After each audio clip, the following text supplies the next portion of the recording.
La resucitada de Emilia Pardo Bazán. Ardían los 4 brandones soltando gotazas de cera. Un murciélago, descolgándose de la bóveda, empezaba a describir torpes curvas en el aire. Una forma negruzca, breve, se deslizó al ras de las losas y trepó con sombría cautela por un pliegue del paño mortuorio. En el mismo instante abrió los ojos Dorotea de Guevara, yacente en el túmulo.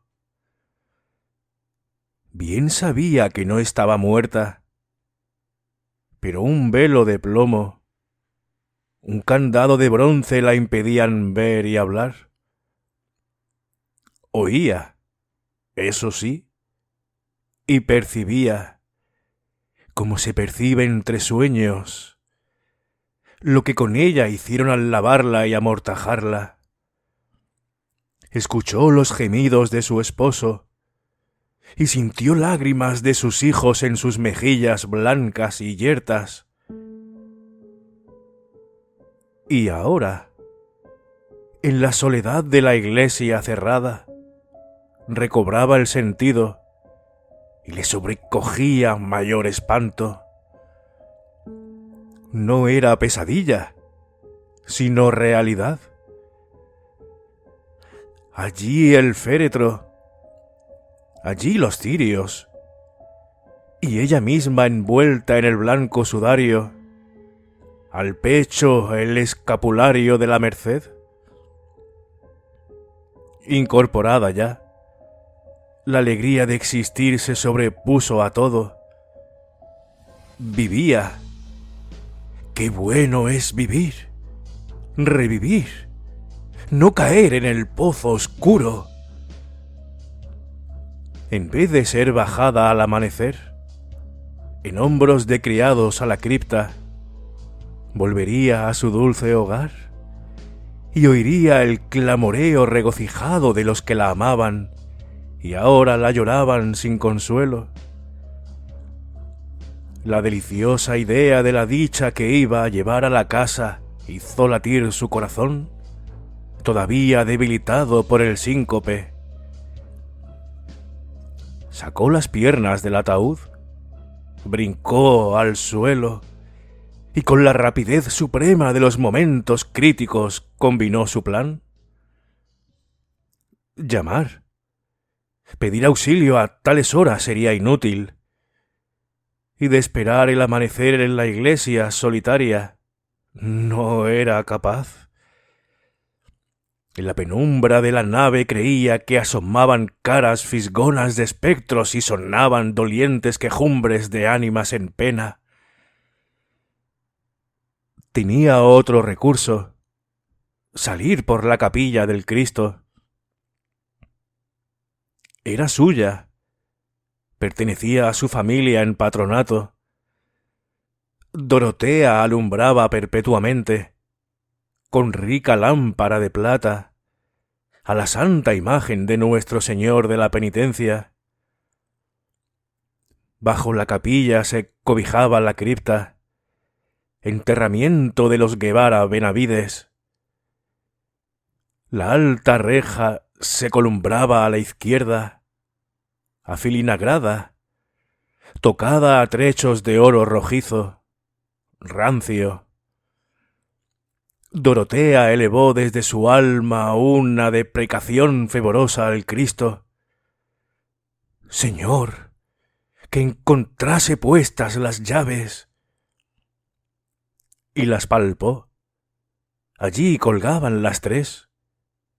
El manojo, la de la propia verja, la de la cripta, a la cual se descendía por un caracol dentro del muro, y la tercera llave, que abría la portezuela oculta entre las tallas del retablo y daba a estrecha calleja, donde erguía su fachada infanzona el caserón de Guevara, flanqueado de torreones. Por la puerta excusada entraban los Guevara a oír misa en su capilla, sin cruzar la nave. Dorotea abrió, empujó. Estaba fuera de la iglesia. Estaba libre. 10 pasos hasta su morada. El palacio se alzaba silencioso, grave, como un enigma. Dorotea cogió el aldabón trémula, cual si fuese una mendiga que pide hospitalidad en una hora de desamparo.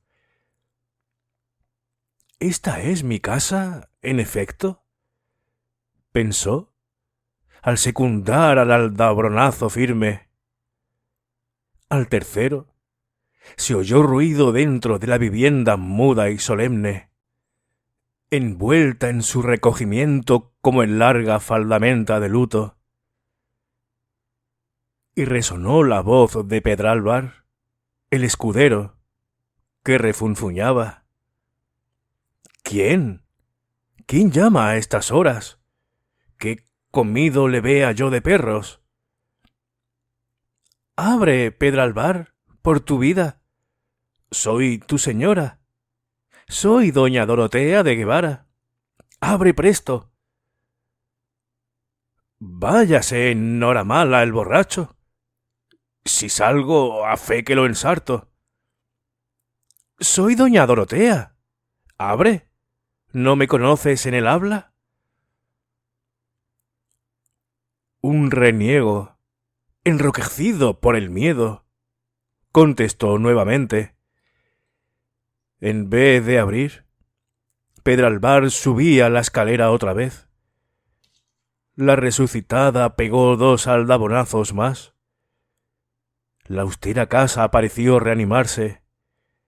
El terror del escudero corrió al través de ella como un escalofrío por un espinazo.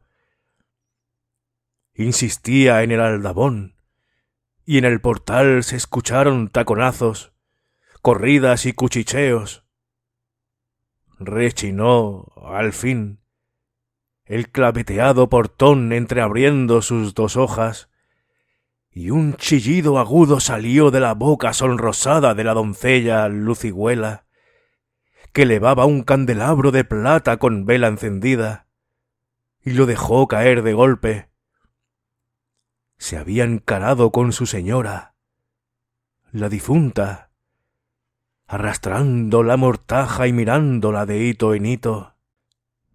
Pasado algún tiempo, recordaba a Dorotea, ya vestida de acuchillado terciopelo genovés, trenzada la crencha con perlas y sentada en un sillón de almohadones, al pie del ventanal, que también Enrique de Guevara, su esposo, chilló al reconocerla, chilló y retrocedió.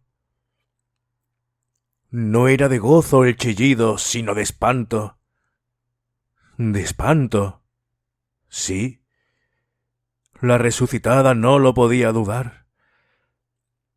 Pues acaso sus hijos, doña Clara, de 11 años, don Félix, de 9, ¿no habían llorado de puro susto cuando vieron a su madre que retornaba de la sepultura? Y con llanto más afligido, más congojoso que el derramado al punto en el que se la llevaban, ella creía ser recibida entre exclamaciones de intensa felicidad. Cierto que días después se celebró una función solemnísima en acción de gracias. Cierto que se dio un fastuoso convite a los parientes y allegados. Cierto, en suma, que los Guevaras hicieron cuanto cabe hacer para demostrar satisfacción por el singular e impensado suceso que les devolvía a la esposa y a la madre. Pero doña Dorotea, apoyado el codo en la repisa del ventanal y la mejilla en la mano, pensaba en otras cosas. Desde su vuelta al palacio, disimuladamente, todos la huían, Dijérase que el soplo frío de la huesa, el hálito glacial de la cripta, flotaba alrededor de su cuerpo. Mientras comía, notaba que la mirada de los servidores, la de sus hijos, se desviaba oblicuamente de sus manos pálidas, y que cuando acercaba a sus labios secos la copa del vino, los muchachos se estremecían. ¿Acaso no les parecía natural que comiese y bebiese la gente del otro mundo? Y doña Dorotea venía de ese país misterioso que los niños sospechan, aunque no lo conozcan. Si las pálidas manos maternales intentaban jugar con los bucles rubios de don Félix, el chiquillo se desviaba, descolorido él a su vez, con el gesto del que evita un contacto que le cuaja la sangre. Y a la hora medrosa del anochecer, cuando parecen oscilar las largas figuras de las tapicerías, si Dorotea se cruzaba con doña Clara en el comedor del patio, la criatura, despavorida, huía al modo con que se huye de una maldita aparición. Por su parte, el esposo, guardando a Dorotea tanto respeto y reverencia que ponía maravilla, no había vuelto a rodearle el fuerte brazo a la cintura. En vano la resucitada tocaba de arrebol sus mejillas, mezclaba sus trenzas cintas y aljófares y vertía sobre su corpiño pomitos de esencias de oriente. Al trasluz del colorete se transparentaba la amarillez cérea. Alrededor del rostro persistía la forma de la toca funeral, y entre los perfumes sobresalía el vaho húmedo de los panteones. Hubo un momento en que la resucitada hizo a su esposo lícita caricia. Quería saber si sería rechazada. Don Enrique se dejó abrazar pasivamente, pero en sus ojos, negros y dilatados por el horror que a pesar suyo se asomaba a las ventanas del espíritu, en aquellos ojos un tiempo galanes, atrevidos y lujuriosos, leyó Dorotea una frase que zumbaba dentro de su cerebro, ya invadido por rachas de demencia. De donde tú has vuelto no se vuelve. Y tomó bien sus precauciones. El propósito debía realizarse por tal manera que nunca se supiese nada. Secreto eterno. Se procuró el manojo de llaves de la capilla y mandó fabricar otras iguales a un mozo herrero que partía con el tercio a Flandes al día siguiente. Ya en poder de Dorotea las llaves de su sepulcro, salió una tarde sin ser vista, cubierta con un manto. Se entró en la iglesia por la portezuela, se escondió en la capilla de Cristo, y al retirarse el sacristán cerrando el templo, Dorotea bajó lentamente a la cripta, alumbrándose con un cirio prendido en la lámpara.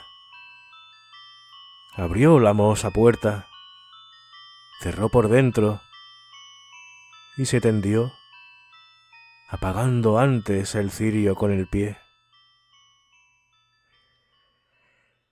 Bueno, espero que os haya gustado este relato corto de Emilia Pardo Bazán. Es la primera vez que leo algo de ella. La conocía pero solo de nombre, no tenía ni idea ni siquiera de lo que escribía. Bueno, espero que te haya gustado, y si es así y no quieres perderte además el resto de lecturas, te aconsejo que te suscribas y actives la campana que hay al lado del botón de suscripción. Y además en la página de inicio del canal, en la pestaña de listas verás el resto de lecturas que hay, que cada lista es un libro o un autor con distintos relatos cortos. Espero que te guste alguno. Muchísimas gracias por todo, por vuestra compañía, un fuerte abrazo y hasta la siguiente. Hasta luego.